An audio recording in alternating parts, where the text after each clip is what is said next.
validation, now I validate myself. Building inner strength, putting doubt up on the shelf. No more unnecessary drama, no more wasted time. Climbing higher constantly, making my own climb. Standing on higher ground, where excellence is found. My potential knows no bounds. Raising the bar, breaking ground.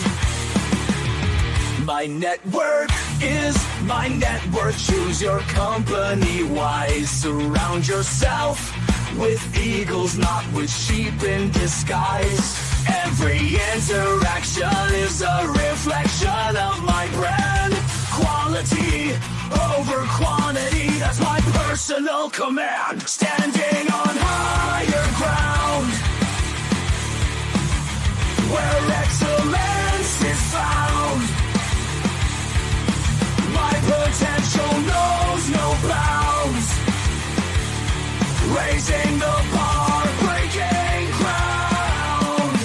Whoa. I'm not just living, I'm manifesting my vision. Cutting through limitations with surgical precision. My expectations are my compass, my respect is my shield. To mediocrity and chaos, I will never yield.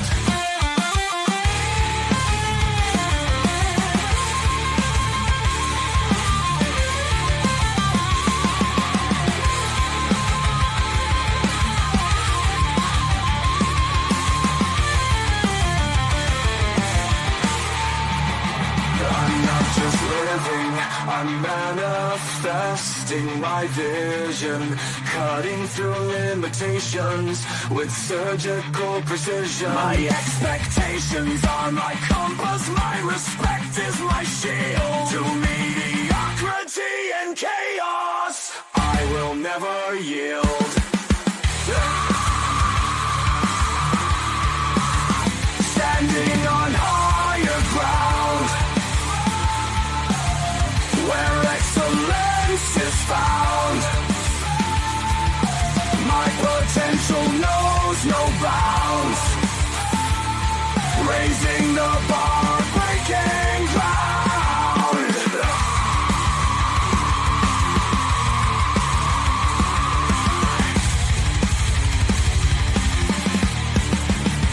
I'm not just living, I'm manifesting my vision. Cutting through limitations with surgical precision. My expectations are my compass, my respect is my shield. To mediocrity and chaos, I will never yield. How you doing, ladies and gentlemen? Welcome to This and That. I'm your host Xander, where we talk about this, that, and everything in between. Um, Rocking out on Wednesday. I want to let y'all know that I got the tickers updated, got all the stocks going, and I was amazed that they're very close to the last time I gauged them. So notice that all of the tickers that we're using for our dividend rotation strategy are still up to date as of today. Um, ABR is Arbor Realty. I want you guys to make sure that you dive in on that one before this weekend. Get in there and make it do what it do. Uh, Emil Jackson, hello. How you doing? I'm just getting started for the day. Make note, because today's Wednesday. We got a lot of things going on this weekend because we got a show 7 nights a week. But on Monday, I found a lot of juicy details that we're going to be talking about. We're going to be talking about the situation with uh Donald Trump taxing everybody, more tariffs because India is using oil to make extensive profits, and the money that they're getting from Russia is going to be funding the thing on Ukraine. So I'll be talking about that. I'm also going to be talking about uh um the one of the fans came in and told us that there was an earthquake that hit Hawaii, and I've got truthful information that debunks that. The earthquake was in Russia, it wasn't in Hawaii, but there was a 3 foot tsunami, 3 foot. Now we're going to be talking about details of that as well, and then also what's going to happen with TikTok come September 5th. So you guys might not like your TikTok platform coming soon. We're going to be talking about all three of those things on Monday. So make sure that you stay tuned on that. And then Tuesday we're supposed to be covering the growth stock. So that's the one that we were supposed to be talking about, a growth stock portfolio. That's what we're supposed to be covering for next week, Tuesday. Note that Saturday is questions and comments from the fans. And then Thursday, Friday, and Saturday, we're going to be aiding everybody with their ability to improve themselves.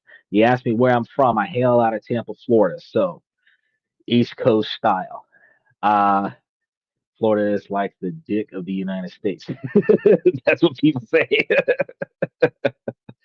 um, this podcast and all of my businesses come straight out of Tampa, Florida. So uh, we do the best that we can do to push all of the information across the country. And right now, a special shout out again. I did not do it. I said I was going to do it, and I didn't do it. So I'm going to do it right now. Oh no, I can do it. I can do it. I was supposed to put Bangladesh up there because Bangladesh has been the largest group of followers uh, this month, and I really appreciate them for giving us some so much so much support. So I'm throwing it in there. I got to do it in all caps. Bangladesh, and today we're talking about Bangladesh as a matter of fact. So we were supposed to be talking about some investment opportunities and some other uh, fundamentals as far as how to live in Bangladesh and stuff to that effect. So there it is. All the countries that we appreciate for showing us love throughout the year. I know, we start in the United States, but this has become a worldwide podcast. So I really appreciate everybody who has been following us over the years. So I really thank you guys for doing that. Um, yeah, that's what I got going on so far. Where are you coming from, Jackson? Are you also coming out of the East Coast somewhere, Georgia, ATL? You know, I've been waiting forever for that cup of coffee. Man, got to tell you, it's sweet. Let's dive in. Let's dive in. I noticed that some of my guys are going to start coming in real soon, and I want to make sure that I check them as soon as they come through the door. But as we get moving today, before I do get started, I want to touch base real quick. Um, we are on Twitter, Twitch, and YouTube right now. So this is a multi-platform podcast. So anybody who has questions and comments that are appropriate for the show, you by far, just like Jackson did, can put your comments into the thing, and you should see your comments as I can keep up with them in the comment section right there above the screen. For those individuals that are less appropriate with their comments, they're not going to be shown. And if we start getting too inappropriate, they're going to get taken off. I want you guys to make note that we do sometimes have individuals that are coming here that are not of the age of 18. I can't control that yet. And YouTube did say they're going to be doing something about that to minimize the exposure of underage individuals on adult podcasts. So technically, this is an adult podcast because we're talking about everything under the sun, business, finance, and relationships. So I just ask you guys to try to keep your comments regularly appropriate. There is going to be a little bit of profanity from here to there, but we kind of don't want this to be like the a thousand sailors in the back room of a mechanic shop kind of thing. That's what I'm trying to say. That's what we want. We want to try to keep it as clean as possible. Um, in addition, if you're on Twitch or Twitter, you guys make sure that y'all like and subscribe as y'all come through. But you can, in fact, comment from Twitch and Twitter and also see your comments up on the screen. My man Steven, IEMK, Steven is also from Twitter X. He's one of the daily followers that comes from the Twitter side of things. And special shout out to Omni81 and Red Void and Danny Steffen, who are also regular watchers from the Twitch side of things. So I really appreciate all of the folks that come up and show love on the show. But yes, if you got something that you want to say, go ahead and put it up there. Put it up there. Special shout out your hometown, your city and state, your country, depending on what country it is, if I haven't already covered it, that might be the country we cover next Wednesday. You never know. So throw it out there. We did cover India.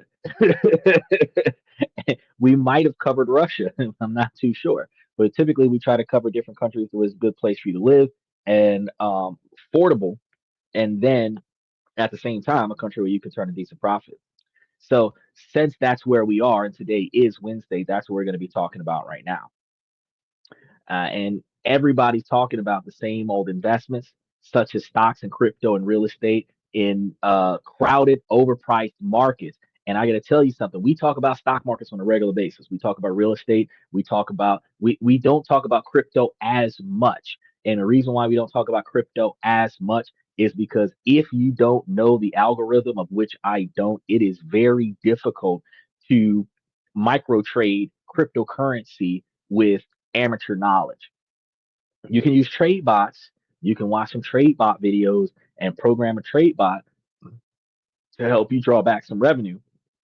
But it is very difficult to program crypto. But if you add cryptocurrency to your trade platform, it will give you revenue. So, for example, if you have a portfolio that is a dividend paying portfolio and you take the dividends out of your cash stocks and put them into cryptocurrency and then set up some really good trade bots that are giving you positive returns, you are likely to see more money.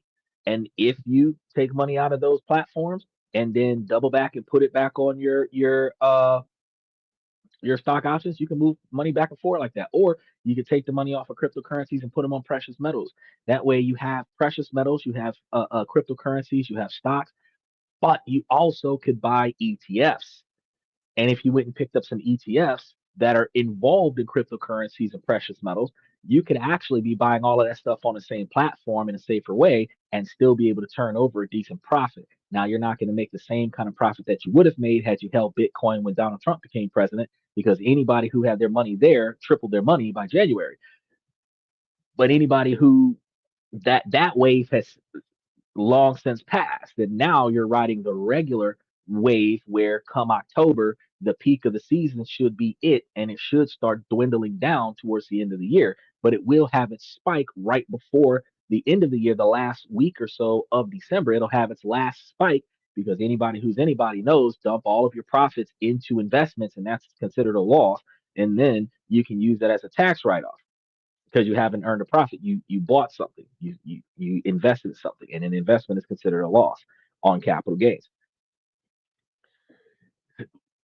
But what if I also told you the most head turning returns that I'm talking potential returns of up to 30%, which is more than what we were talking about yesterday with 27% returns on your cash only dividend stock. These types of returns are hiding in plain sight in a place that you'd almost certainly never expect. A place the world still associates with something else entirely. And I'm talking about Bangladesh today. Special shout out to Bangladesh. Much love to y'all for following us on the show. I really appreciate that. High five. But you're probably thinking of clothing tags and garment factories. And for decades, that was a story. But that story is changing, and it's changing faster than almost anyone realizes. Because while the world looks in other ways towards making financial gains, Bangladesh's IT and renewable energy sectors are quietly becoming an investment gold mine. But here's the billion-dollar question: is it for real? Is this a genuine opportunity to make a fortune? Or is it a minefield of hidden risks and bureaucratic nightmares? Just like when we talked about with Puerto Rico, it was a damn good thing, and nobody knew about it until such time as it's almost over. And now it's like, oh snap, $0 in taxes just to move. If I would have known that 9 months ago, I'd have packed up all my shit. Like I said, you can live on $3,000 per year there. See, now that is exactly what we're going to be talking about. You can, I can't say $3,000 a year. You can potentially, if you're living the lower income scenario there, you can potentially do closer to like $1,500, well, $15,000 a year there, something closer to that. He said, the average income is 3,000 per year there, or 300 per month. Oh, okay. Well, those two numbers don't go hand in hand, because 3,000 per year is not 300 per month, because 300 per month for 10 months is 3,000 per year, which means it's 3,600 per year for $300 per month. But I do get what you're trying to say. Um, that depending on what you do over there, you could potentially rock the house for, and actually, to co-sign on what Michael's saying is that I did see like $264 a month is the standard of living that you could pull off in Bangladesh. You see, he's doing rough estimates. I'm talking about like probably $40 a month less than what he's quoting is what you could pull off and still be okay. You're gonna have to deal with the culture shock situation, because the development styles of Bangladesh is not to the overly lavish and luxurious styles of the United States. So if you leave from the United States and you want to live like an American in Bangladesh, you're probably not going to be able to pull that off with $300 a month. But you will be able to pull off a very affordable standard of living, because even utilizing $2,000 a month, $1,500 a month, which will be living rich in Bangladesh, you would still be living at 70% less than the cost of living in the United States. And that's something I'm going to be getting into soon enough. Get two wives for the price of one, bro. In a, I did not look up whether or not Bangladesh is one of those countries that allows multiple wives to the husband. But if it's like Dubai, where you can get as many as you can afford, $300 a month is not going to be enough, because if I go down there at $300 a month, I'm probably going to have 10 wives, at least four, at least four. And some women are going to say that I'm a male chauvinist pig for saying that. But you got to understand the concept, ladies. More often than not, you women do not want to be around your man all month. You might be okay with being around your man for a couple weeks out the month, and sometimes he piss you off and you only got to want to deal with him 1 week out of the month. And if there's three or four other women that's in the house, you don't necessarily have to put up with his bullshit. You can high five the girl that love putting up with the bullshit, and then you don't have to do stuff that you're not willing to do. And really, if the man is smart, he would recruit his primary first wife is the one that he's gonna put up with her shit. And then whatever she's not willing to do, the second girl is willing to do. And whatever she's not willing to do, the third girl's willing to do. And whatever she's not willing to do, the fourth girl's willing to do. But the first wife ain't got to put up with that bullshit. And either I don't want her around, period. Well, you don't need to get married. But thing about it is that if you're out there in Bangladesh, special shout out to Bangladesh. I'm gonna be shouting out Bangladesh all night. But if you want to go out there and find those family households, stuff to that effect, then yeah, definitely go out there. And really, since I'm talking about Bangladesh, and I know that the largest quantity of following is from Bangladesh, if you're from Bangladesh, please jump into the comment section and tell us exactly how awesome your country is, because I'm trying to do a good job of it, but I'm talking about the financial side of things. Y'all need to talk about the cultural side of things. Y'all tell us exactly how good it is when we come over there and make it do what it do. You know what I'm saying? Because a lot of people feel like every country that is not the US or China is running around with buckets of water on their head, and for 25 cents a day you can feed all of their fucking children. That's how publicity makes every other country look. But that's not the truth. These countries are well established and very successful. They're just overlooked by the average individual, and social stigma prevents such phenomenal and fantastic countries from being seen.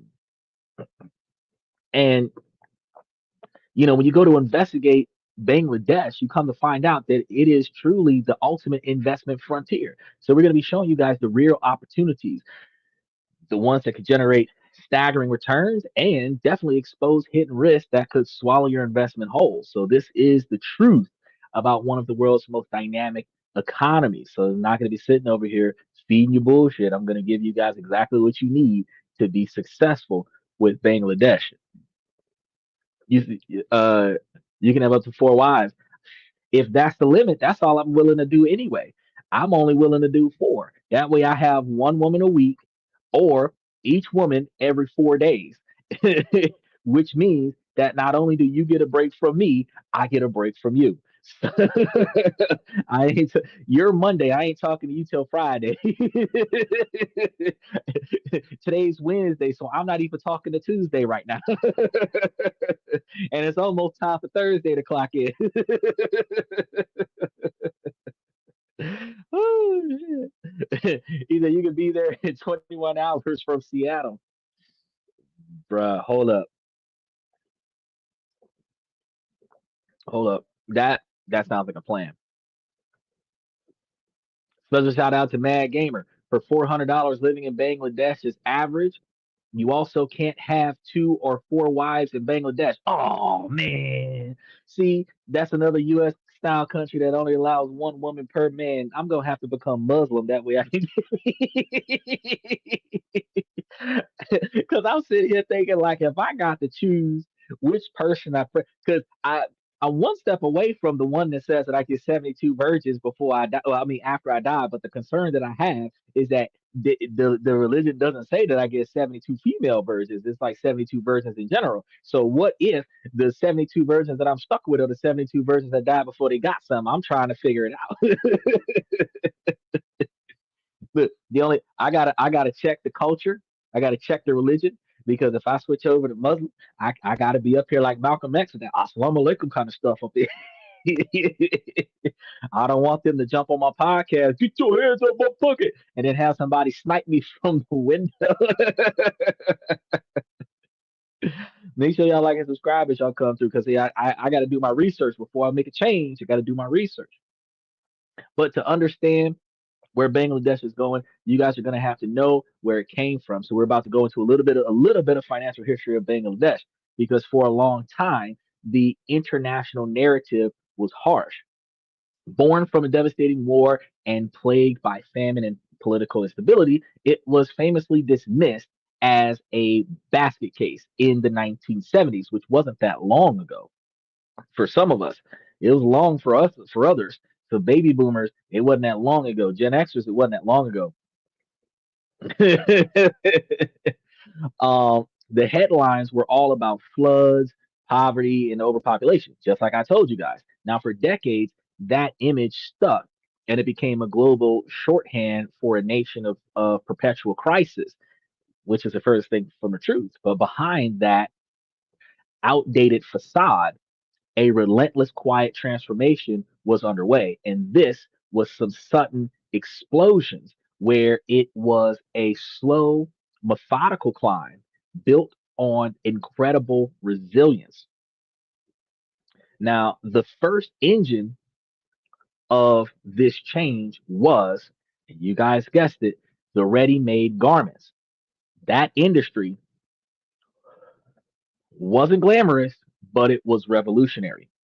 It brought millions of women into the formal workforce for the first time, triggering a systemic shift in the country's social and economic dynamic. Now, that's going to make a change with what's going on with the relationship side of things, because while it is still a patriarchal society, you also have a primarily female workforce. So I don't know how that works. If she's the breadwinner and it's a patriarchal society, which would be fantastic because she goes to work and brings her money back to her husband. Uh, I don't know. I'm just hypothetically analyzing the situation, but there are a lot more working women in Bangladesh than what we got over here in America, at least appropriately working, because we got a whole large industry of OnlyFans girls in America. But Bangladesh, they actually out there grinding in the factories and the office place and starting up their own businesses. This plugged Bangladesh into the global supply chain and brought in a steady stream of foreign currency. Then came the second engine, which was microfinancing. And this pioneer, like Greening Bank, introduced the concept of small loans to the world's poorest, empowering them to start businesses and pull themselves out of that poverty. Now, it was a grassroots economic revolution that showcased the incredible entrepreneurial spirit of the Bangladeshi. Yeah, I got that word right. These two forces laid the foundation. So they built the base of economic activity and social empowerment the country could continue to build on. And in the last 15 years, the building has gone into hyperdrive. So the government launched an ambitious plan called the Vision 2021, and now it's the Vision 2041, which is a strategic blueprint to transform Bangladesh into a developed nation. So the goal is audacious to become a high income country with a per capita income over 12,500 by 2041. Yeah, they said it, $12,500. Look, it ain't a lot, but for them it's a lot. And this completely eradicates extreme poverty. I thought they were going to say 12.5 million. Now, the results are staggering. Before the recent global shutdowns and the slowdowns and the complete disarrays, Bangladesh was consistently one of the fastest growing economic economies that were on the planet here. So even with recent headwinds, the Asian Development Bank forecasts the economy will grow and rebound to 5.1% in the fiscal year of 2026, which was this time next year. So you can see that the transformation written in steel and concrete across the country. The the Panama Bridge, not Panama, Padama Bridge, a monumental engineering feat, now connects the once isolated Southwest to the capital, Dhaka, slashing travel time and unlocking the economic potential of an entire region. So in Dhaka, the metro rail is zipping over the city's notorious traffic, and a modern transit system that was unthinkably just a decade ago, a deep sea port is being built at Matabari. Matabari. Got to work on these countries now. This is designed to handle the massive uh, container ships that will fuel the next phase of the trade. So these aren't just projects, they're powerful symbols of a nation rewriting its own story. So from a basket case to a booming hub of commerce, the transformation is one of the great underreported economic miracles of our time, and I'm the one to cover it. Make sure that y'all like and subscribe on this and that when we talk about this, that, and everything in between. In between. Now, it's the new reality that creates the foundation for the investment opportunities that we're here to investigate today. So this brings us to the core of the mission. The headlines claim 30% return on investments. And in today's global economy, a consistent 8 to 10% return is considered excellent. So 30% sounds almost like a fantasy. And usually, when you start seeing more than 10 to 15%, you believe that it's too good to be true. It's the kind of numbers you'd expect from a high risk startup, not a national economy. So, where does it come from? It's not from some speculative digital coin or a fleeting market trend. This figure is anchored in an explosive growth, specific, targeted sector at the heart of Bangladesh's Vision 2041 plan. The government isn't just hoping for growth, it's actively engineering it through powerful incentives, deregulations, and massive infrastructure support. Michael says, Bangladesh teach a man to fish and he can feed himself forever. Bangladesh is teaching the man how to build his own business so that he ain't got to work again. You can't get fired if you're your own boss. Think about that for a second. And the funny thing about it is that uh, if Bangladesh is catering to other nations, you can have a country of outsourced work or outsourced customer base. And now y'all not fighting each other over customer service problems. Y'all working together to get the product out of the country so that the money can get sent into the country and y'all split it. Like, I don't know. That's a phenomenal way to be.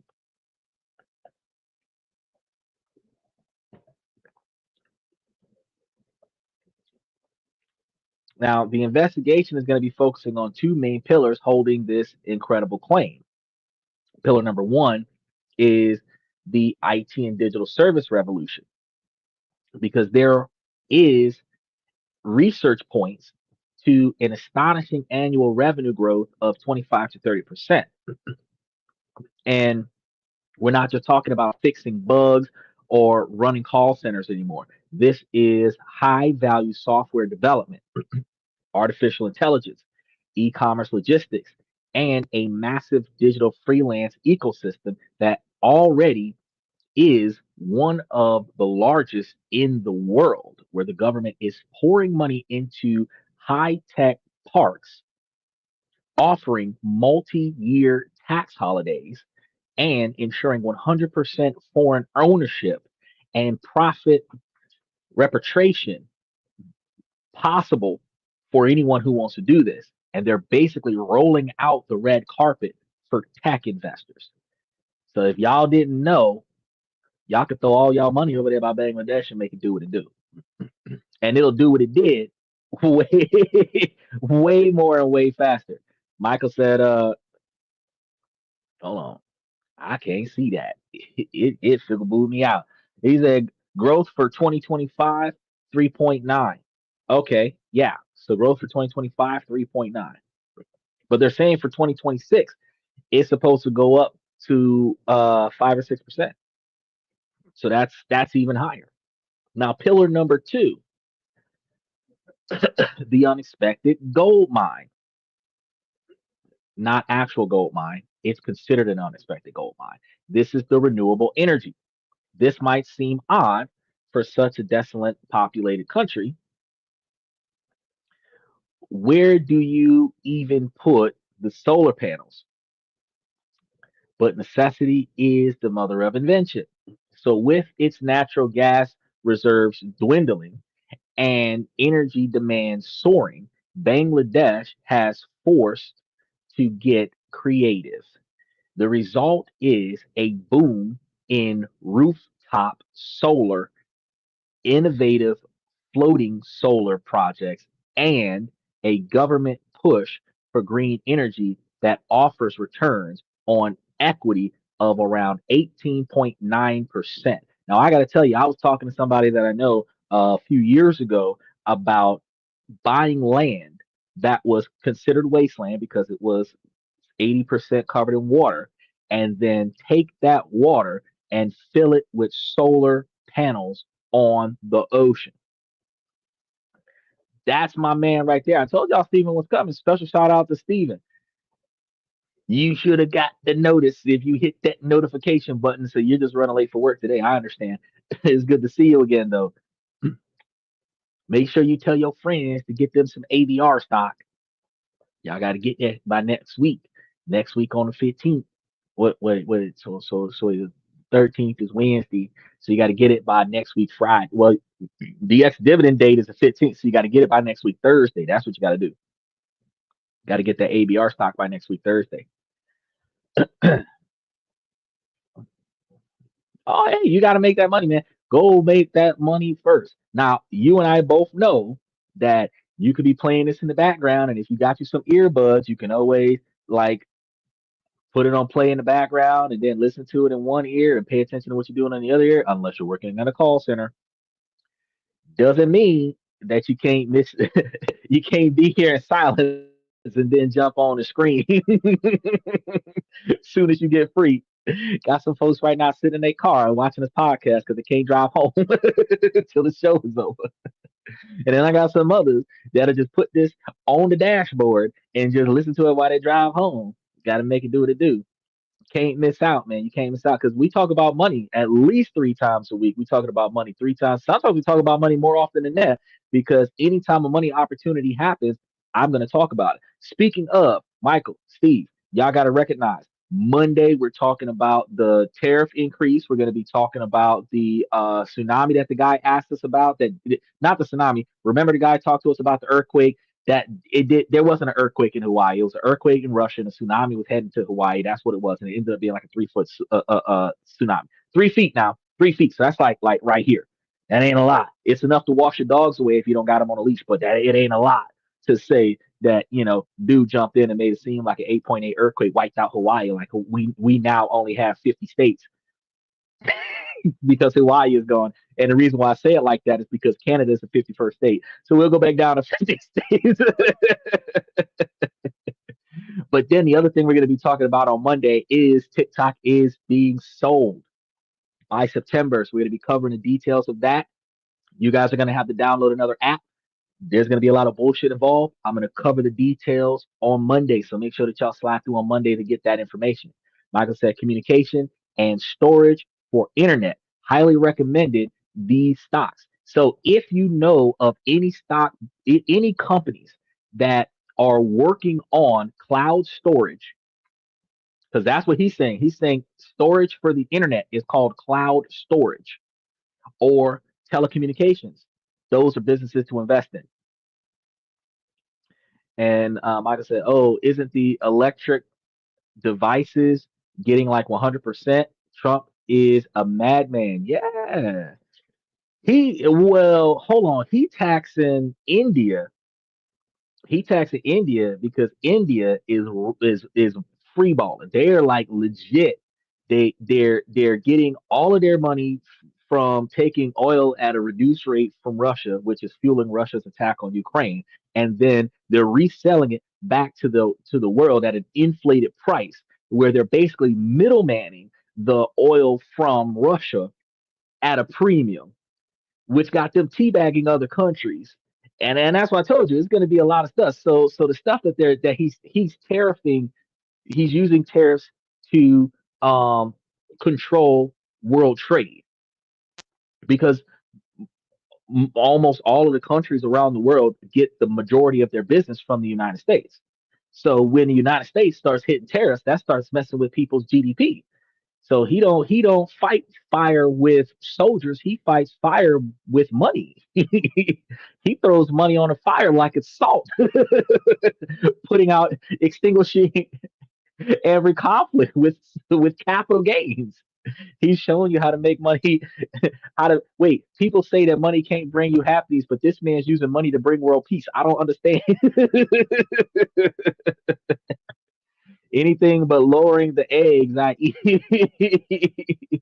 what it, He lowered the taxation and made sure that he included the produce that is coming from China. So we should start seeing. We're not going to see much of a reduction because once inflation hit, that everybody was willing to pay the price. Now that the reduction is happening, the companies are going to receive a profit off of it. So the food isn't going to go up anymore, but it's not like it's going to go down. They're not going to say, "Oh yeah, we're not paying a tariff. We're going to charge you less money on your eggs." Nah, fuck that. They were paying $20 a carton for some eggs. They're going to keep paying $20 a carton for some eggs. I am just going to put more of that money in my pocket.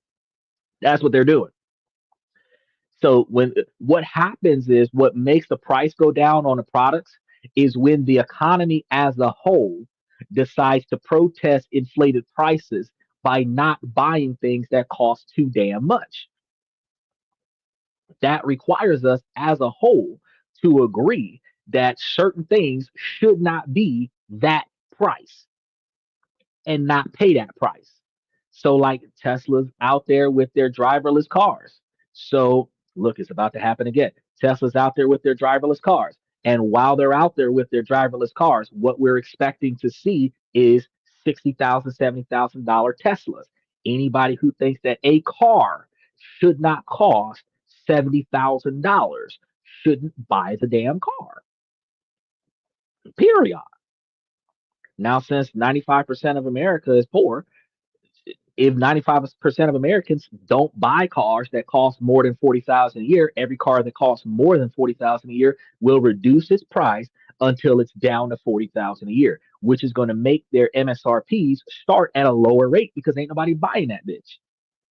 But as long as somebody's willing to spend $1.2 million on a vehicle, as long as you've got a few million people willing to spend the $500,000 on a Rolls Royce and wait 6 months for it to be built, as long as the average American is willing to pay extra money for the last one, as long as you got a generation of folks that's willing to spend $400 for a pair of shoes just because it's got Michael Jordan's last name on it, they're going to profit off of inflation.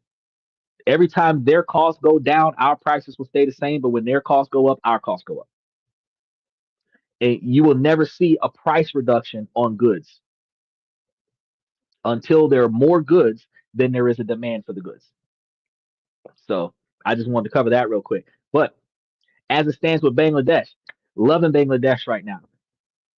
Uh, their 18.9% equity return isn't just in environmental policy, it's an urgent economic necessity that has an urgency of creating a very lucrative market, which means that if you're going to get out there and try to get in there, get into investing in their energy, renewable energy situation, you would be putting a lot of effort into a even larger return. Now, the 30% ROI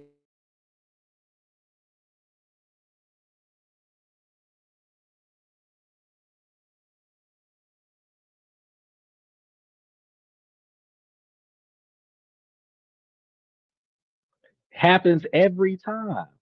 I told y'all I'm gonna end up being in a situation where I have to buy me another. I revamp the whole system, and after I revamp the whole system, it still does this thing. I see this whatever flash go across my screen, and shortly thereafter, it gives me the middle finger, and then all of my browsers reboot, and I got to figure out what that is that's doing that.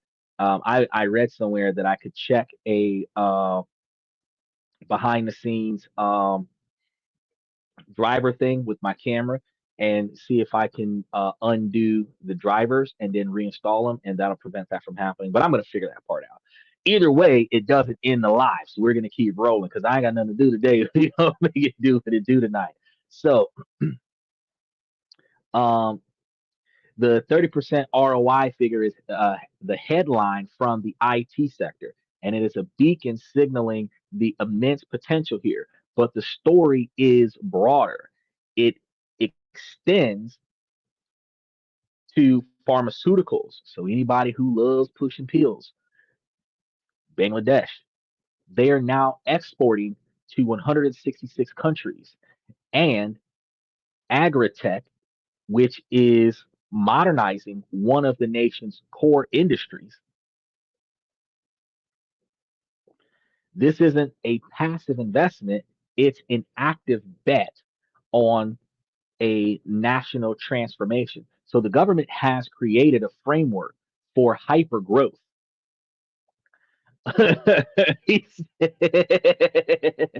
I'm gonna buy chickens. Problem solved. Buying a horse for a car. No, no. Okay, okay. So you got a problem with buying a horse for a car because unless you put a tracker on your horse, they can steal your horse. Now, you can buy a horse, but in most states around the country, you still have to pay the meter or they will tow your horse. And then you have to pick your horse up out the impound lot. That's a thing. The other thing that they do is you got to make sure that if you're going to buy chickens, you're going to have you a chicken coop, that you also get you some ducks. That way you have extra meat. Because did you know that you can blend a chicken and a duck together and naturally produce larger eggs? That's better for breakfast. And look, I'm a farmer. I come from the stocks. You not so much want to get you some pigs, but if you got you some pigs, hypothetically, you do realize that pigs eat everything except teeth. Think about that for a second. Pigs eat everything except teeth. So if you've got a disagreement, feed them to the pigs. Problem solved. Now, in Bangladesh, the government has created a framework for hyper growth in these specific areas. So, my job is to get on the ground and see if the reality matches the rhetoric. So, is the workforce skilled enough?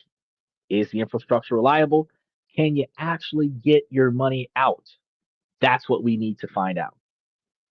The biggest perception gap when it comes to Bangladesh is right here.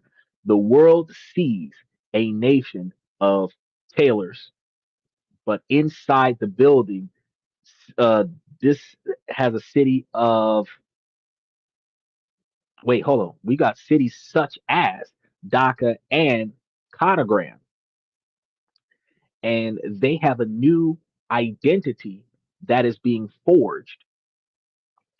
And this is going to be a nation of coders and programmers instead of just tailors.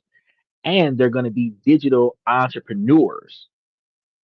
So the IT revolution isn't just coming, it's already here. And it's expanding at a breakneck pace. Now, he's taking off running like the road runner right now. He said, you got a ghost in your wires. I got something. I have been I broke down. I got the malware updates to scan the system and get rid of all of the malware. So there I did a wipe yesterday that took out about 500 errors on the computer. Computer's running better ish. But this thing that happens is still happening. It's happened twice today. So I'm gonna have to figure out what I found out is that I would have to do some more manual maneuvering. See, if I had a Mac, I wouldn't be going through all of this. But because I have a PC, I have to manually make changes like shutting down drivers, restarting those drivers, and stuff to that effect. They might be good at creating. Special shout out to Steve R. He said they might be good at creating new AI. Yeah, they're already good at creating AI, and they're going to be revolutionizing it. Now, the problem, as we've established, is the brand because made in Bangladesh is a tag you associate with your t shirt, not your smartphone app. But the solution unfolding is one of the most aggressive economic pivots happening anywhere. The government has a clear goal: turn ITC into a primary export driver, aiming for a $5 billion export revenue by 2025. Now, that makes more sense than their $12,500. I think they wanted to do like 12 billion 500 million kind of thing, which would have made more sense for their revenue. But they're looking at $5 billion export revenue. How do they plan on doing that? Well, first, by building the physical ecosystem. So, the Bangladesh High Tech Park Authority is establishing a network of tech parks across the country. So, the flagship is the Bangabada High Tech City, Bangabanda High Tech City. And that is a spiraling 355-acre campus outside of Dhaka. There aren't just office buildings, there's specially economic zones with their own power grids, high speed fiber, and a suite of powerful incentives. We're talking a decade long income tax exemption, duty free import of machinery, and no restrictions on repatriating profits.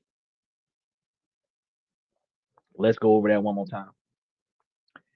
10 years of income tax exemptions duty-free imports of machinery, and no restrictions on repatriating profits. It's a plug and play environment designed to eliminate the usual friction of doing business in an emerging market.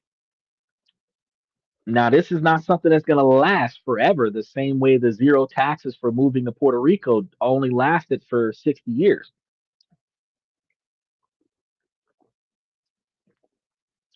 But hardware is useless without the software and the people. And this is Bangladesh's ace in the hole. So the demographic dividend is almost unbelievable. With an average age around 26 years old, the country has one of the youngest and largest workforces in the world. Every year, over half a million graduates enter the major market, many from STEM fields. And y'all gonna see a lot of them gonna come to the US and get them damn citizenship in the US because Trump just killed master's degrees and PhDs in the United States. So that means that these bad boys is gonna be able to come to America with a master's degree or a bachelor's degree and get a better standard of living than an American citizen born and raised here. Michael says $6,000 business class round trip from Seattle to Bangladesh. Bro, you might want to fly to Bangladesh economy if it's $6,000 business class. ah, I could get to Taiwan or Thailand or the Philippines on $2,500 first class. So for me to get for business class is $6,000 to Bangladesh. I don't geographically remember which one is closer, but that is expensive as fuck. You might want to fly out of Florida instead. Shit, I take that 4 hour drive to Miami and leave my car at the station. Because for real, uh, leave my car at the station, or go down to the place and just put money on the car every month. Like call a homie. If I got a good network, I should be able to be in Bangladesh for a few months and then call a homie and be like, hey, go down there and have the people put money on my parking space so that my car ain't more than like a week overdue or whatever. So that they know that the owner of this car is paying for the spot so that they don't tow it. But yeah, or get dropped off. That's the best way. Get dropped off. Have a friend, road trip 5 hours to Miami, get dropped off at the airport, fly to Bangladesh. Now you don't got to pay for parking in Miami.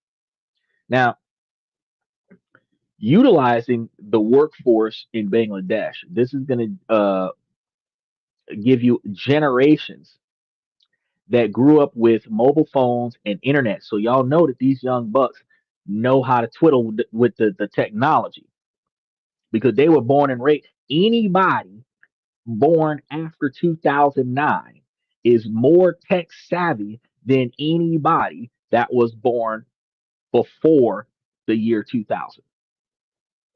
Straight up. No matter how good I am with technology, I know that I could find a young buck that's half my age that could do it better than me. If I had like 3 or 4 like 20-year-old or 22-year-olds, male or female, and handed them this laptop, they would fix that tech problem that I got going on with no problem.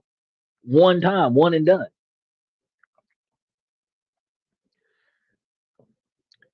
Because they are digital natives and they're very ambitious.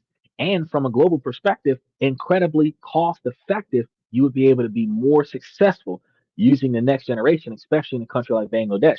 Now, here's a funny thing because you're able to do what you got to do in Bangladesh because of their incentives with less effort, you literally could have your American company outsource to Bangladesh and have lower costs, and the difference in the tariffs to import your product back to America would still be way cheaper than paying an American to do the work.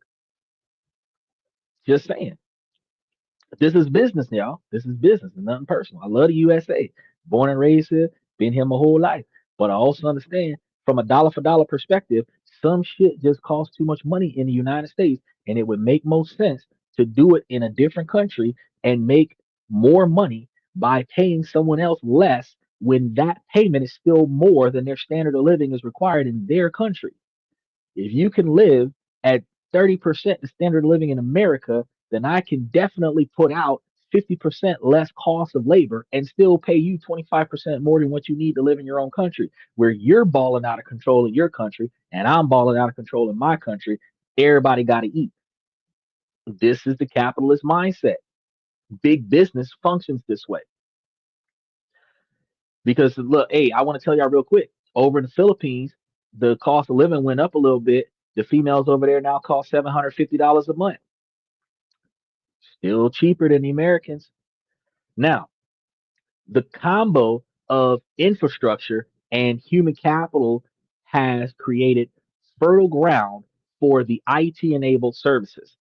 The global giants are already taking notice. So companies from the US, Europe, and Japan now outsource complex software development, design, and data analytics to Bangladeshi firms. Can I tell you I told you so before I even got to it? Foreshadowing.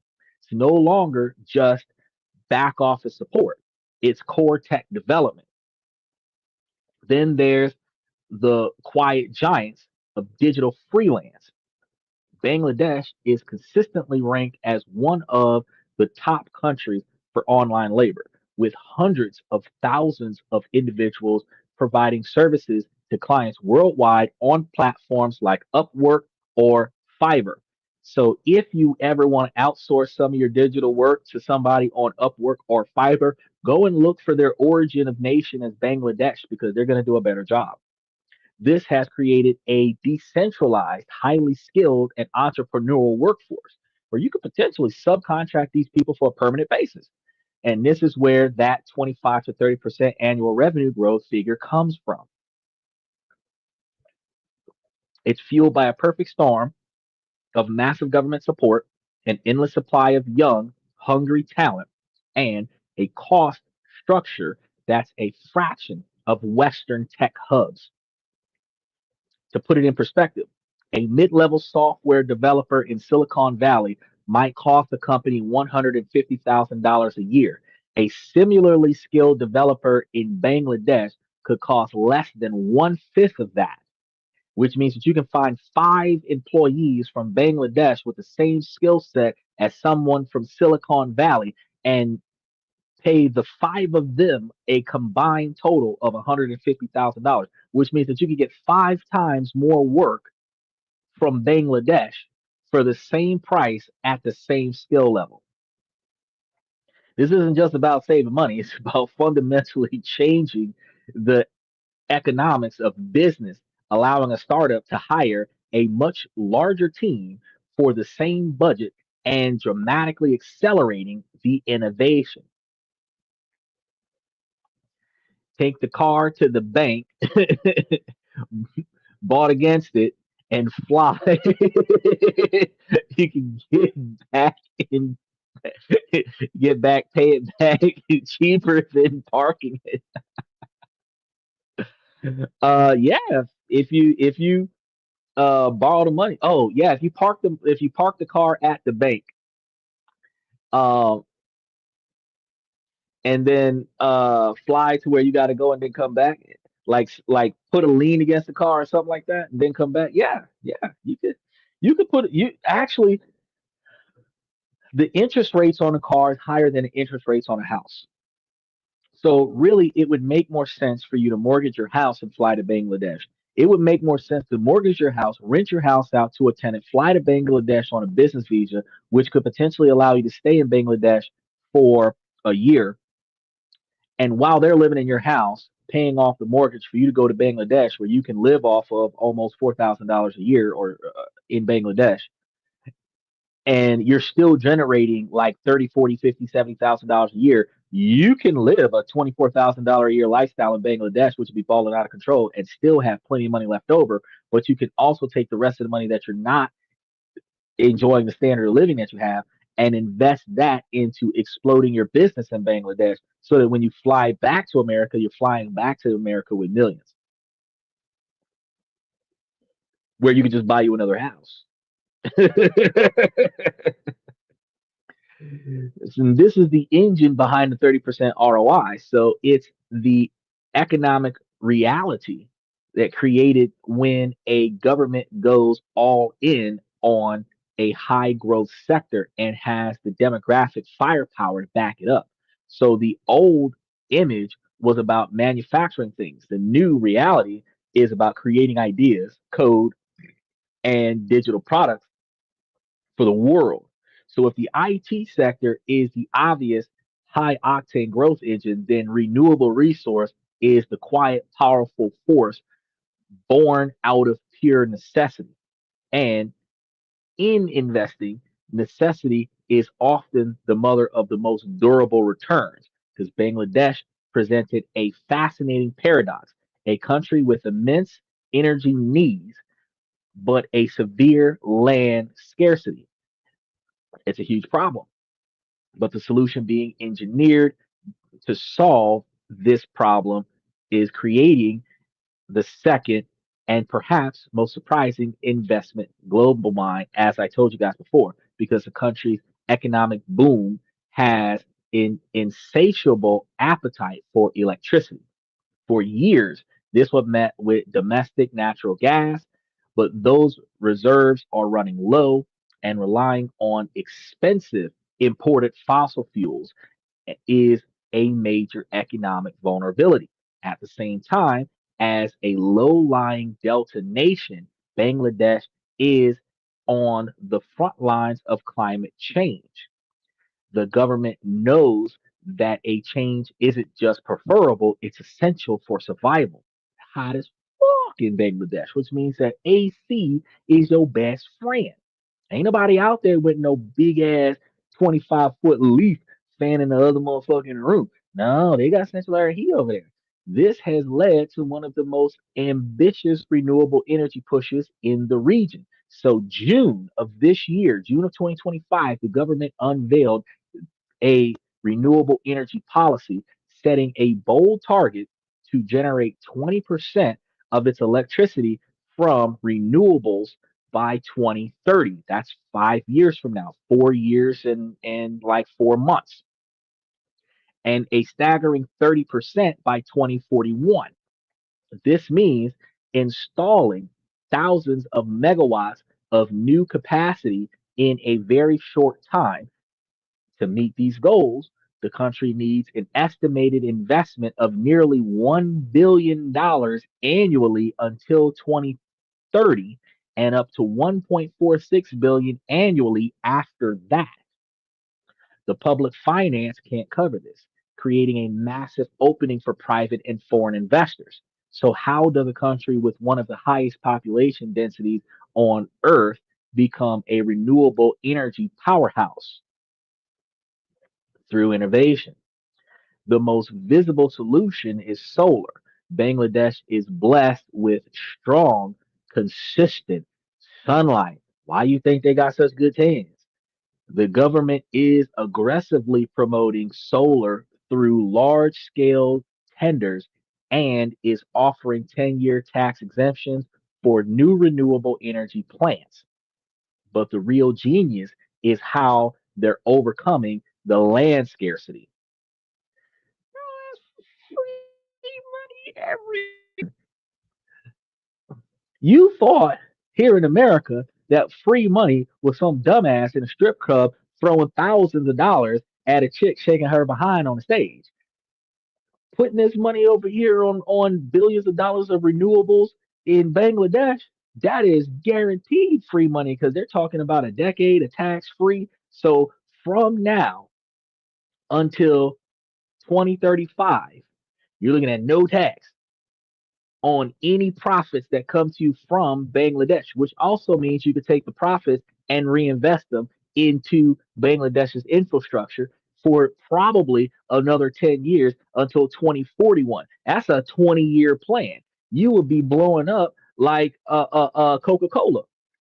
By the time you decide to pull out When they start saying that next year they're going to start taxing, this year you pull out, you be walking away with a shit ton of tax-free money. They are turning a liability, which was the country's vast network of rivers and lakes, into an asset.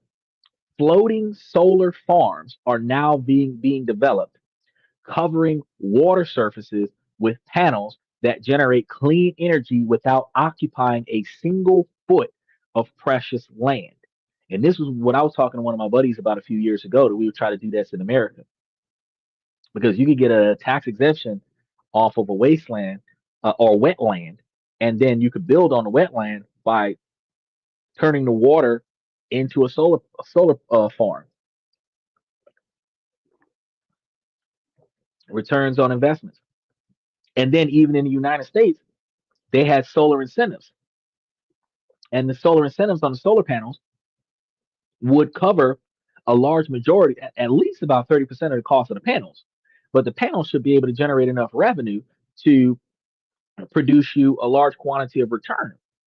And if you were able to put enough of this into the right system, you could borrow against the investment, use the investment to use the loan to cover the cost of development, and then use the tax credits from the solar panels to start paying towards the loan. And then you could start running a business, and then take the profits from the solar panels to pay on the electricity, or take the profits off of the solar panels and pay on the loan. And then the difference between the cost of the operation and the profits off of the solar panels, because then end up putting a large quantity of money into your pocket, and you ain't got to do nothing. You got a handful of folks that walk around and make sure that the solar panels are working. You got a couple folks that are watching the grid and making sure that the power performance is working at peak performance. And then you have a couple of people that are going to change things out every now and again. As long as you're not in a location where you got a bunch of badass kids running around smashing solar panels because they ain't got nothing else to do, you good. You good. Because who's gonna run off with your solar panel? Average person who steals shit don't know how to hook shit up, so they're not gonna steal your solar panel and then install it in their house. It just don't work that way. You gotta have a whole wire. If you got the mentality to know how to wire up a solar panel, you probably got a solar business. So you ain't got to worry about somebody running off stealing your solar panel. That's why you see those open fields in the middle of nowhere, a bunch of solar panels that's got direct sunlight, and you don't even got a security guard out there. It's profits on profits. Factories with their enormous uh, flat roofs are being turned into mini power plants, which also is going to fast run the development of solar panels in that country.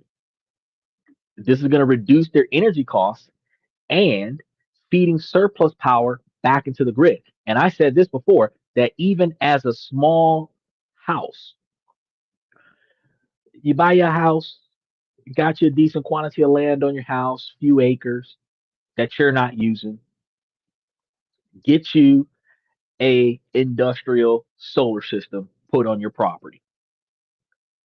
Outside of laws that prevents because if your house is owned by a business, the property is a business, which means that property you would outside of zoning laws that prevents residential property from having commercial solar panels. That's the only laws that prevent you from doing it.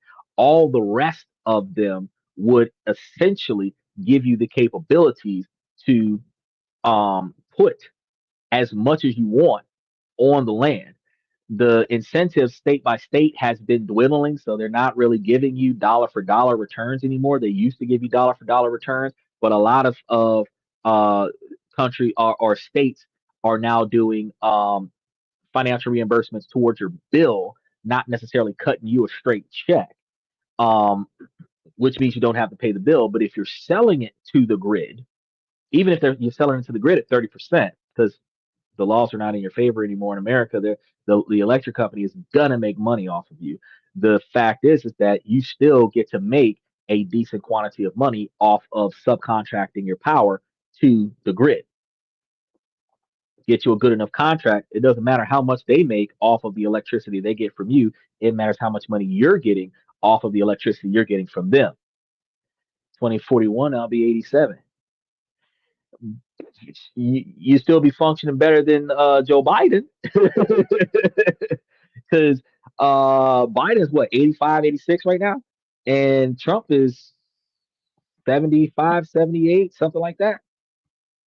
So, I mean, if Trump can make it two more terms, he'll be Joe Biden's age. Let's see if he's not falling down the stairs and rickety, because it's his comb over ain't going to be combed over no more. Even his hair implants are going to need hair implants by the time he gets to 80, 85 or 87.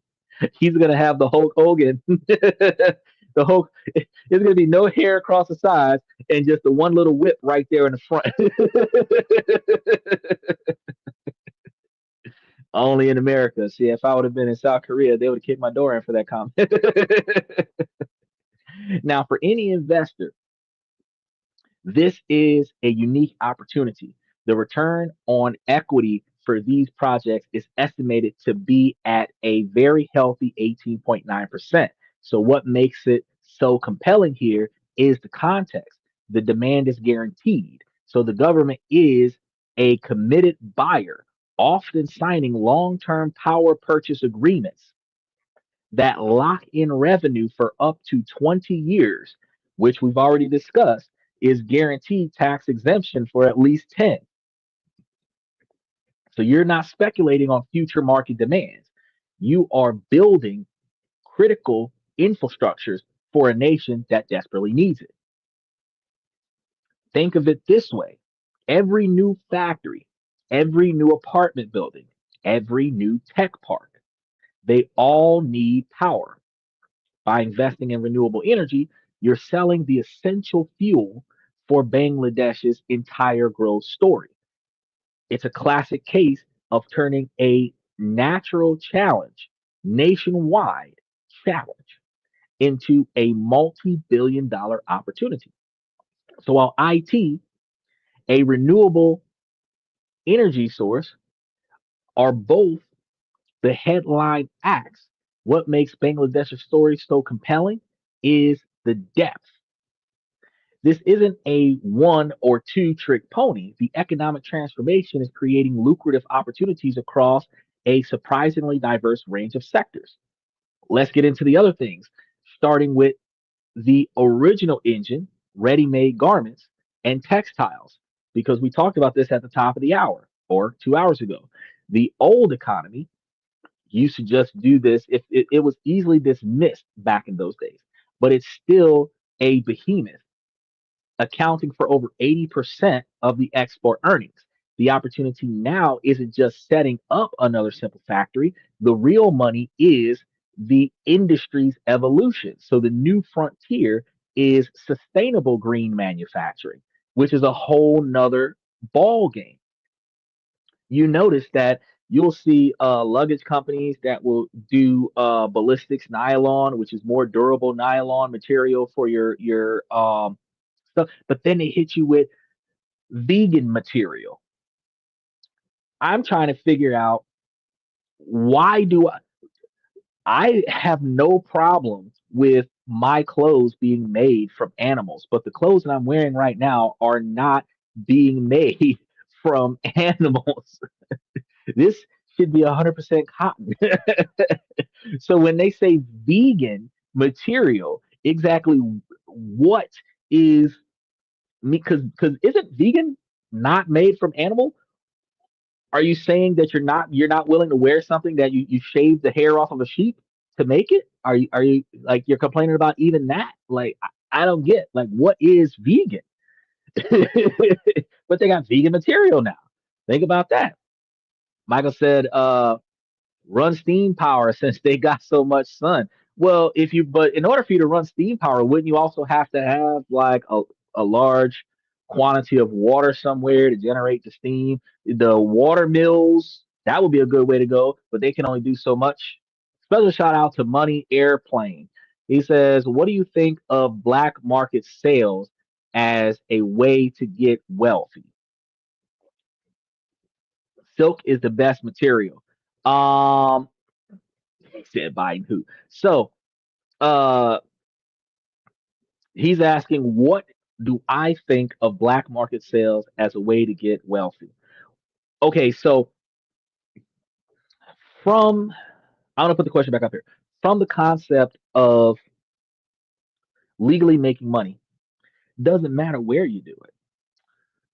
The problem comes from, even on the dark web or whatever, is the things that you are selling might be illegal to sell in your city, state, or country.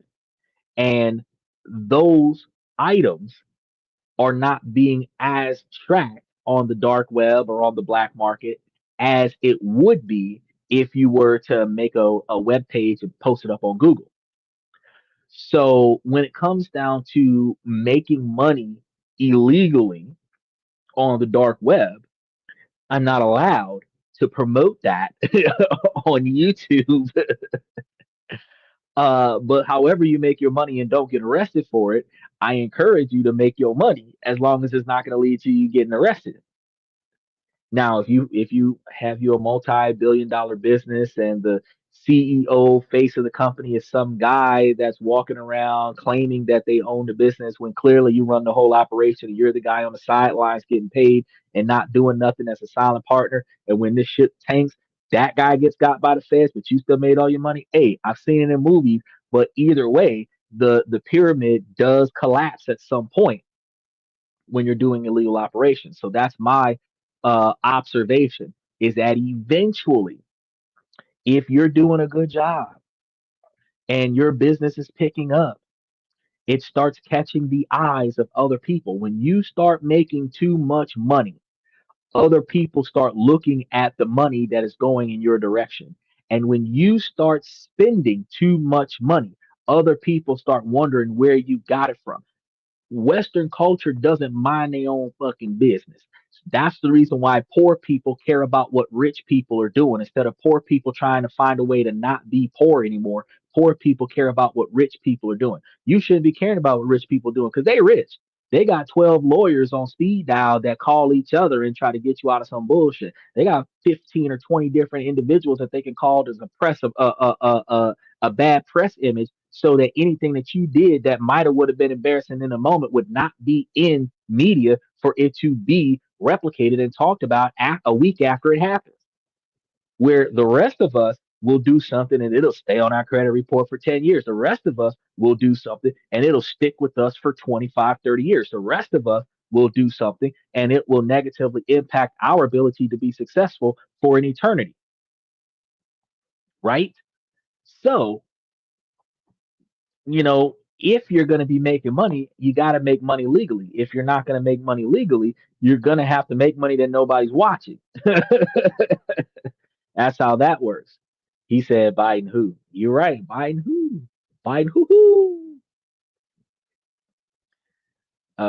Great wisdom. Thank you. Well, make sure that you like and subscribe and you follow the channel because we got a lot of information to go over every day of the week. We don't let the sun rise without going live. So every day we have a different topic, and at least 3 or 4 days out of the week we're talking about ways to make money, invest money, save money, or how the economy is changing and is negatively impacting our ability to make, save, and invest money.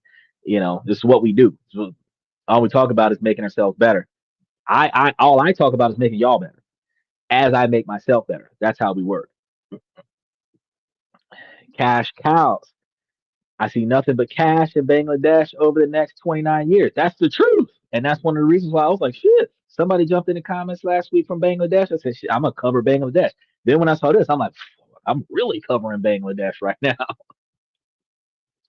Now, global brands are under pressure to clean up their supply chains and will pay a premium for clothes made in eco-friendly factories. So the other angle is moving up the value chain, shifting from basic t-shirts to high-end fashion and technical sportswear. So now Bangladesh doesn't necessarily have to brand clothing with Bangladesh. Now Bangladesh can brand international clothing with the international branding just manufactured out of Bangladesh, where they will get a ton of money off of the sales of the well known name brands. Next up is those pharmaceuticals and the healthcare. So anybody who's either a drug user or a drug pusher, this is where you put your money. This is one of Bangladesh's most impressive under the radar success stories. The local industry meets an incredible 98% of domestic medicine demand. 98% of domestic medicine demand.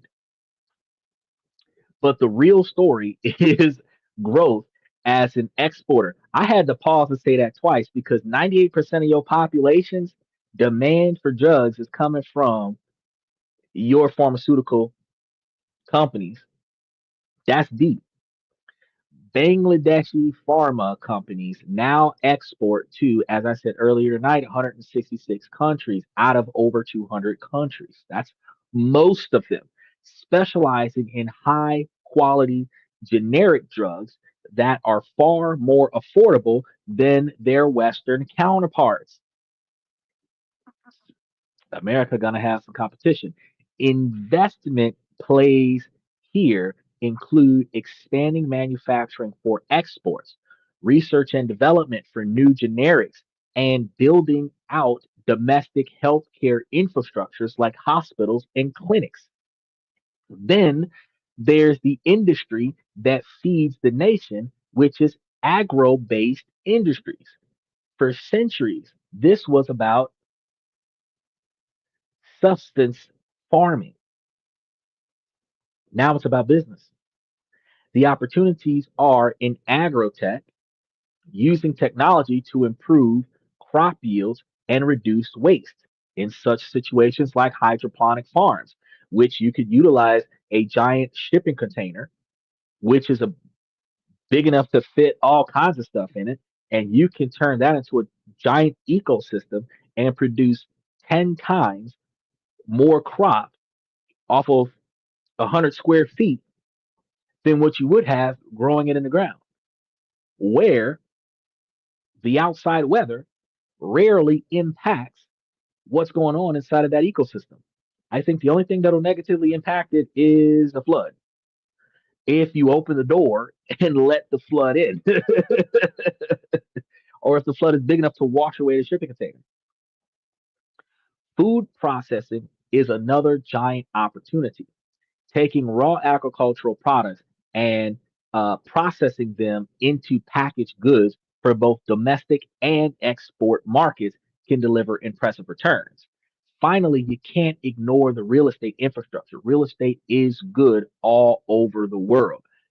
He said, after he said Biden who, now he's talking about some what money. What money is drug money? What money? Finally, you can't ignore the real estate. So, with rapid urbanization, Dhaka is one of the world's most densely populated uh, mega cities, right? Is that I have 811 on speed dial. With 811 on speed dial, that's a good. You're supposed to call 811 to ask them where you go to dig the hole so that you can bury the body. Uh, and the old saying back in the 80s was when you need help, dial 911. That's a lie now because they'll kill you before they help you. The truth of the matter is that you dial 811 before you dial 911 because you want to know where do you dig the hole. And you're looking for an 8 foot to 20 foot hole. I would say something closer to a 20 foot because they're not going to want to dig past 10 feet. And if you can dig a 20 foot hole in the backyard after you call 811, that's what you want to do. You want to dig that hole and just have it readily available. Put a metal um slab over the top of it so that water doesn't get into it and just let it hang out. And then if you ever need it, you can throw 3 or 4 different problems into that hole and then fill it up. Because I mean, if the hole is filled before anybody shows up, and then the trick of the trade is to have you some grass patches You can put you exotic plants on top of it and mess that shit down. Then they got to go and get some herbal wildlife stuff to come and grant them the ability to come and kill endangered species and dig up that hole.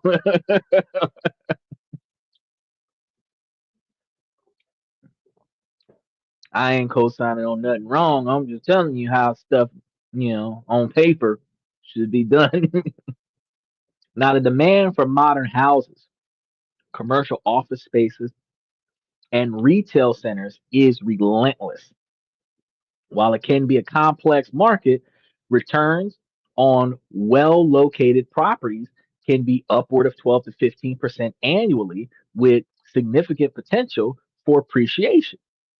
This shows a maturing economy where growth is having a cascading effect. The success of one sector creates the demand for the next. It proves that the economic fire in Bangladesh has multiple points of ignition, making the overall investment thesis far more resilient than it first appears. So this is something, as we keep going through it, is more and more doable than we had originally thought. So no honest investment analysis is complete without a hard look at the downsides. We're going to go over those real quick. He said, "Pass me Parsec opium fields, bro. You can't have opium fields anymore. Well, you can. There's no problem with that because I mean, a lot of the places in the United States have been declared distribution lands where you can grow opioids and then sell them. But you don't want to have opioid fields. You want to have opioid shipping containers full of ecosystems that are growing opioids where you can grow 10 times more opioids in a smaller space. That's what you want. You want hydroponic opioid ecosystems, a field of those. Try 100,000 shipping containers that are producing 10 times more opioids than the space that those shipping containers are taking up. That that's a big what's up. Now, every gold mine is surrounded by potential minefields, and Bangladesh is no exception. So to ignore the risks here would be financially reckless. The first and most cited risk is bureaucracy and corruption. So this is a challenge in many emerging markets. Getting permits, registering a business, and navigating the system can be slow and opaque. While the government has made strides with one stop service, red tape is still a real hurdle. So you need patience and, more importantly, good local partners who know how to work the system. The second risk is political and policy instabilities. So while the country has had a stable period recently, its political history can be turbulent. So the risk of policy changes unexpectedly is real. We've seen recent examples where the government suspended renewable energy projects that had already been approved, suddenly shifting to a competitive bidding process. Such abrupt changes can unnerve investors who rely on stability. Those who are volatile like me, who are going all in on a good deal and diversifying that investment without limiting my money to one specific scenario, those changes aren't going to flex with you that much. Third, there are still significant infrastructure gaps. You can fill these gaps for more profit, but you have to recognize that there are gaps. The mega projects are impressive, but they are a work in progress. Years, decades long projects. Away from the main highways, roads can be poor. The power grid, while improving, can be unreliable outside of major industrial zones. Port congestion can cause delays. If you're trying to do something in multiple different industries, you could do something like improving the power grid in a rural area and then improve the development of real estate in that same rural area but you're still going to get caught up with the port congestion when you're importing materials to build anything out there. But you can capitalize on less congested areas that have less resource accessibility. But these are logistical realities that can impact the business's efficiency. The fourth thing is the economic reality for the average person. The country's cost of living is quite low by global standards, about 2.77 times cheaper than the world's average. But this number hides a critical disconnect.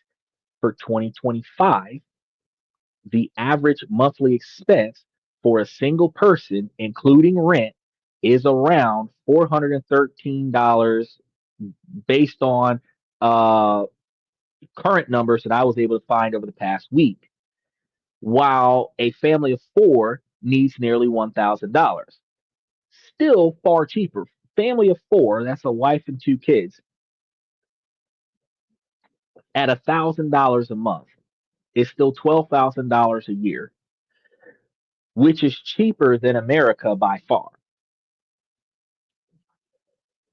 But here's the crux of the issue: the average net monthly salary is only about $276. That might have been what you found earlier, Michael. This isn't enough to cover even one person's basic living cost for a month. Now, if you understand that and you know that you're going to be giving your employees that decide to work for you maybe 500 a month, they're going to love you, where you understand that an American is not going to accept 500 a month as a salary. Think about this when you think about how big business outsources for services. Because if you think about working class wages in the United States is almost $1,700 a week. And Bangladesh monthly salary on average is about $276 a month, even if you paid them $300 a month. For 1,700 a week, you would be paying almost six people per week worth of salary to one American. Six people per week's monthly salary to one American, where you would likely be able to hire 24 people for that same salary in Bangladesh.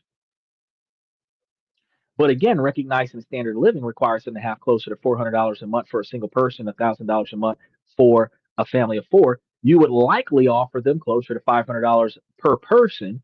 And again, that would still be at least three people per month's salary for one American, which would ultimately give you nine people that will be loyal, hard workers for you for the price of one American, which means you're going to get at least nine times more work done.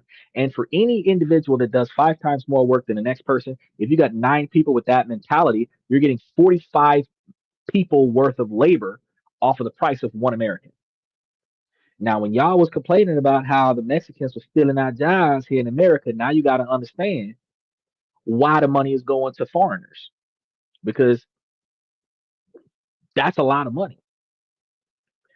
But understanding that they have that $267 per month income, you're revealing a significant gap between the income and the cost of survival. While daily items like meat and inexpensive restaurants for under $2 or a monthly transit pass for about $18 seems affordable, major expenses tells another tale, because housing is a primary cost in just about every country, with a one bedroom apartment in the city center costing around $130, which is cheap for us because that's the gas in our gas tank. But in Bangladesh, for $270, that's almost half your money. A That could be a prohibitive figure.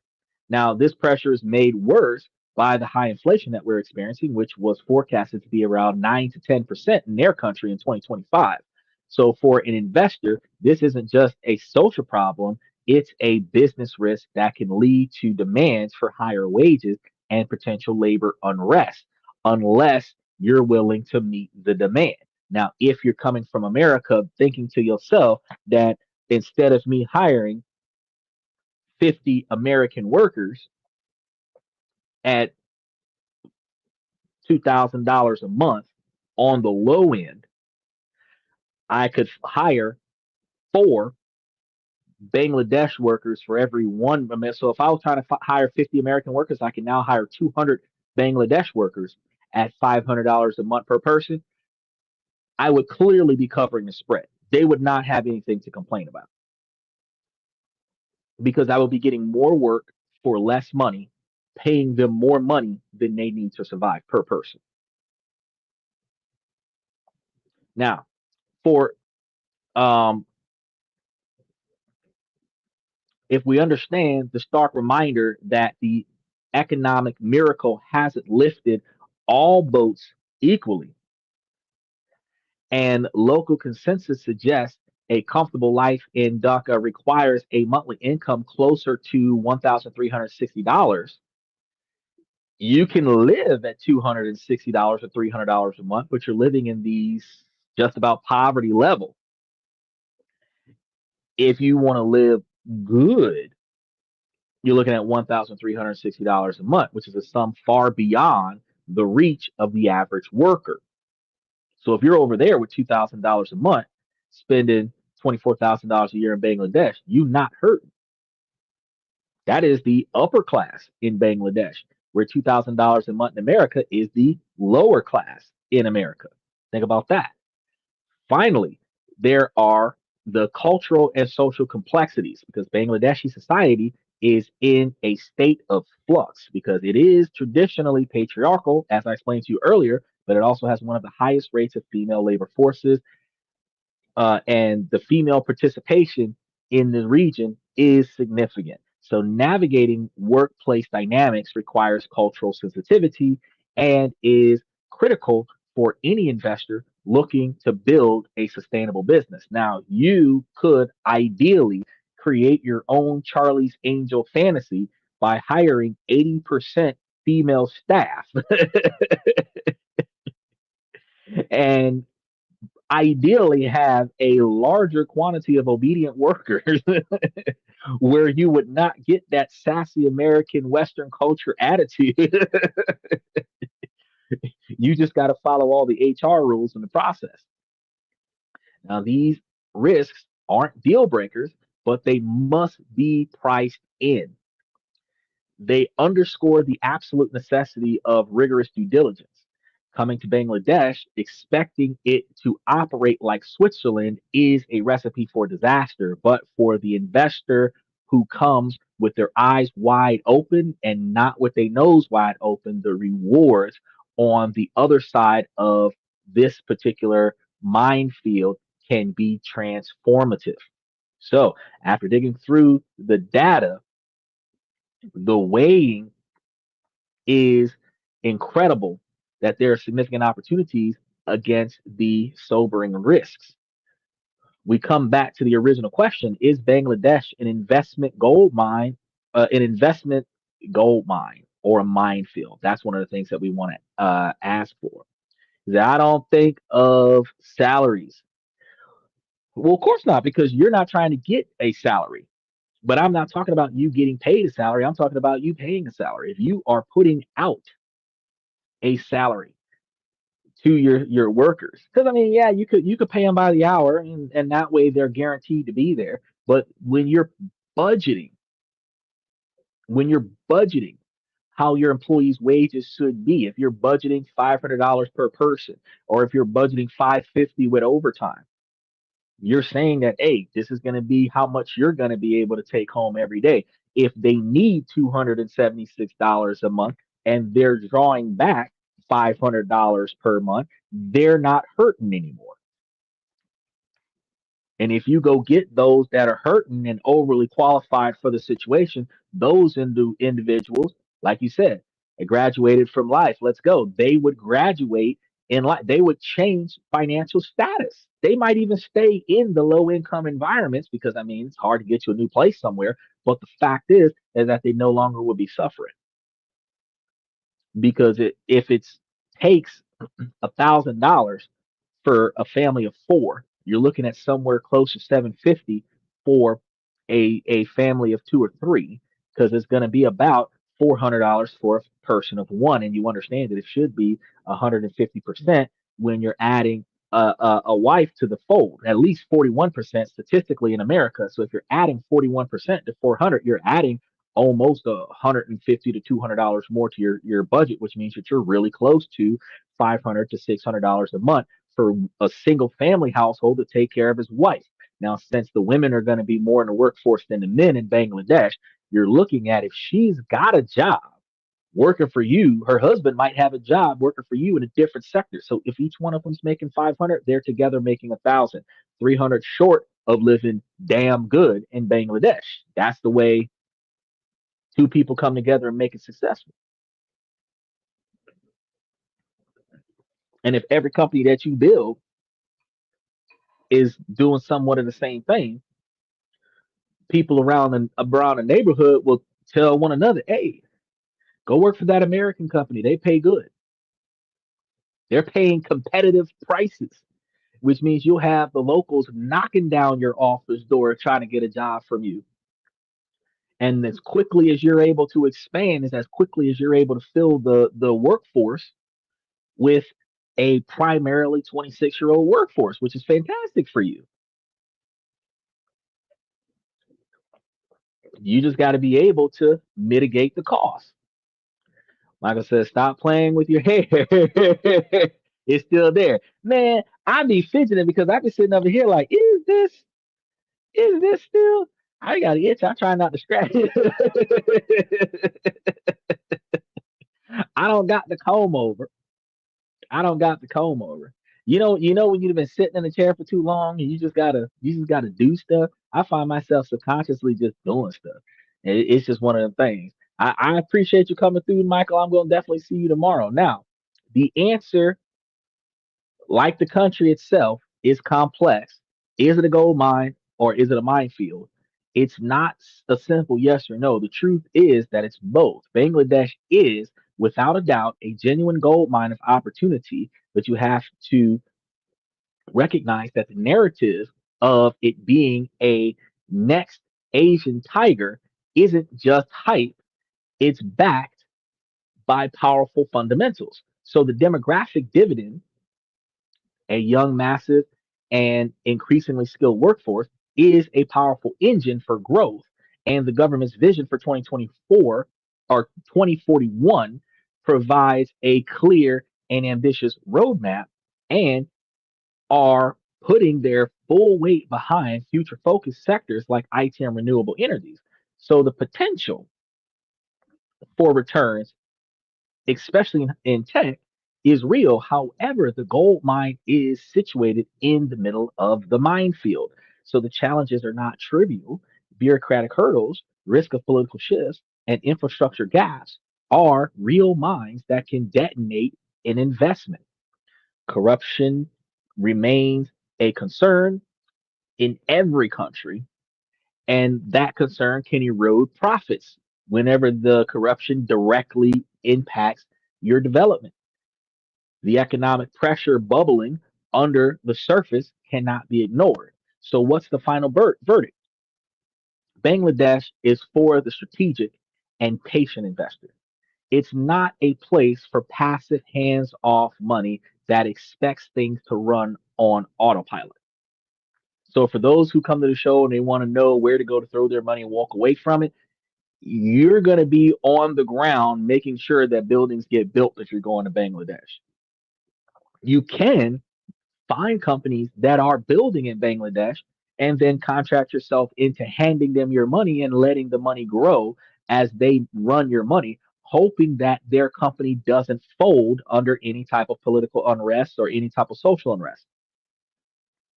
But you got to watch your money the same way I watch the stocks every day. You got to watch your money at least every week.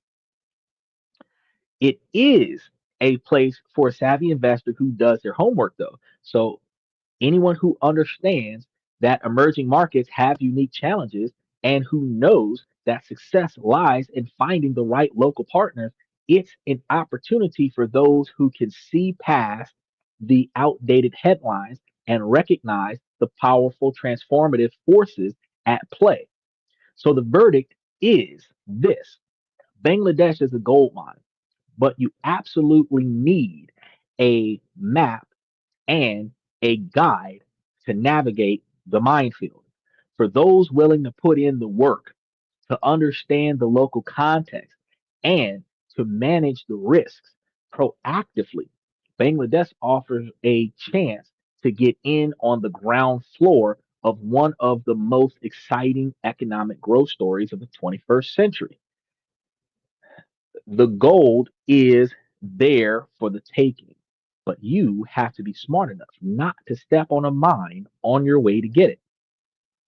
This is a story that is still being written, and the next decade, the next 2 decades, will be absolutely critical. So this country is at an inflection point, and the decisions made by investors and policymakers today will shape its density for generations.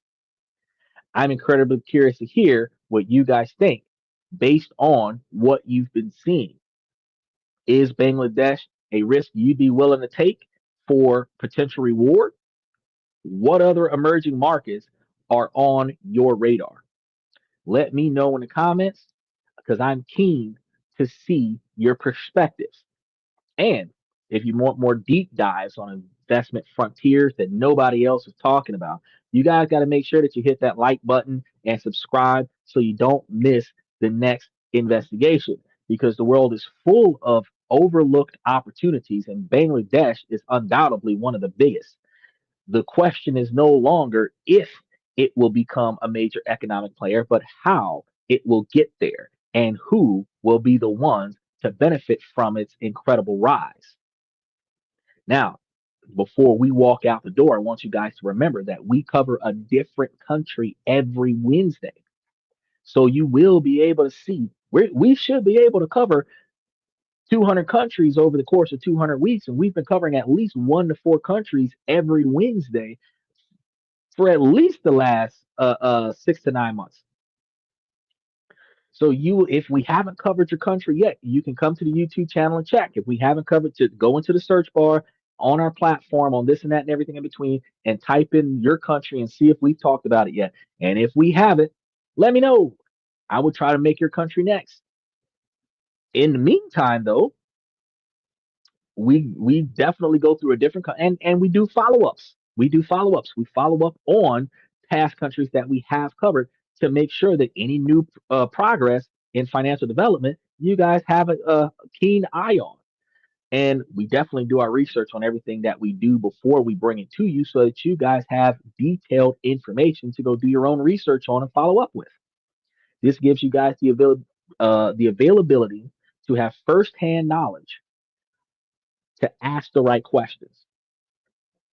Now, I'm going to say, ladies, as long as the situation doesn't make sense, I'm going to keep asking you, ladies, to make it make sense. So, ladies, please make it make sense.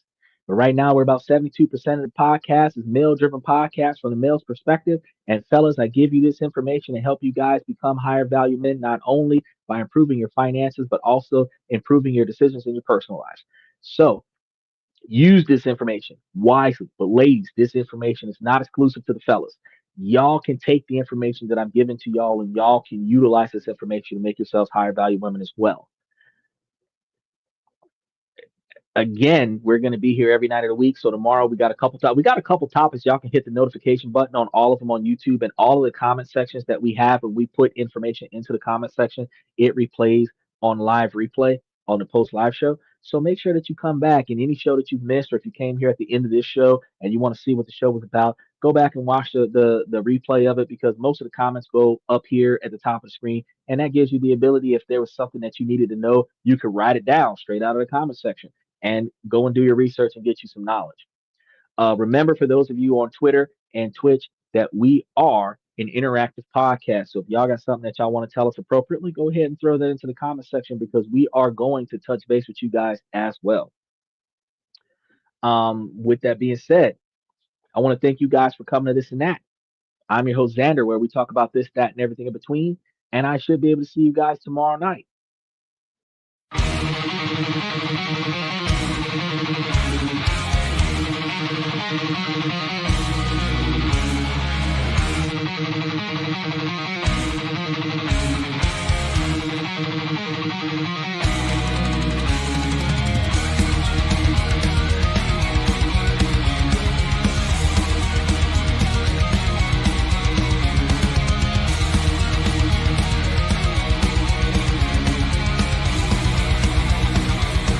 Higher ground.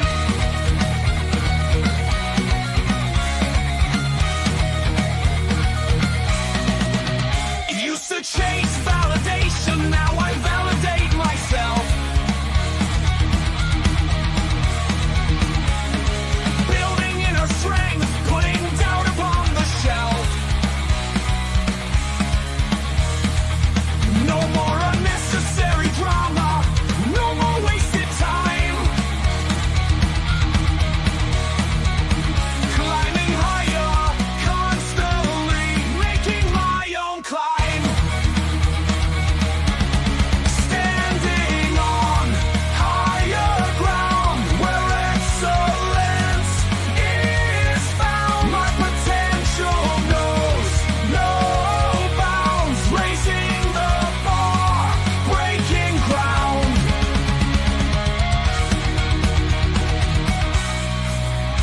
My network is my net worth. Choose your company wise. Surround yourself with eagles, not with sheep in disguise. Every interaction is a reflection of my brand. Quality over quantity, that's my personal command. I'm not landing on higher ground where excellence is found. My potential knows no bounds, raising the bar, breaking ground.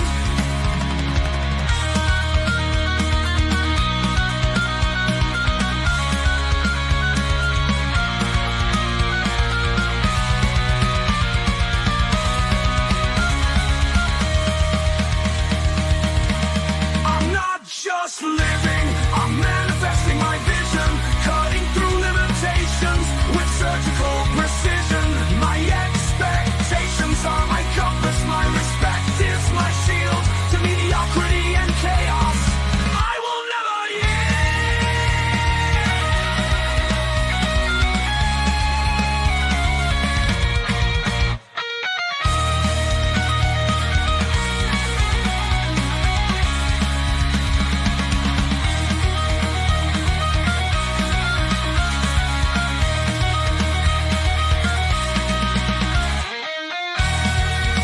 I'm not just living, I'm manifesting my vision, cutting through limitations with surgical precision. My expectations are my compass, my respect is my shield to mediocrity and chaos. I will never yield.